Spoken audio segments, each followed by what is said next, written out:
কেমন ডিম বাচ্চা আছে আমার কবিতার লফটে সেগুলো এখন দেখাবো। এই কূপে দুটা বাচ্চা আছে। এই কূপে দুটা বাচ্চা আছে।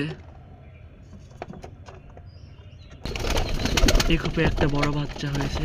এই কূপে একটা ছোট বাচ্চা আছে। এই কূপে মা বাবা সহ দুটা বাচ্চা আছে। এই কূপে দুটা বেবি আছে, ছোট বেবি।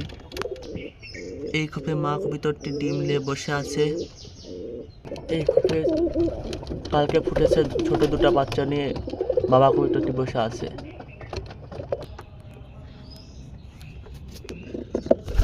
এই কূপে ডিম নিয়ে বসে আছে। এই কূপে ডিম নিয়ে বসে আছে। এই কূপে ছোট দুটা বেবি নিয়ে বসে আছে মা কবুতরটি। এই কূপে ছোট দুটা বেবি আছে। এগুলি আমাদের কবুতরের প্রোডাকশন। এই সব কূপে আপনাদের বাচ্চা কবুতর সব দেখালাম।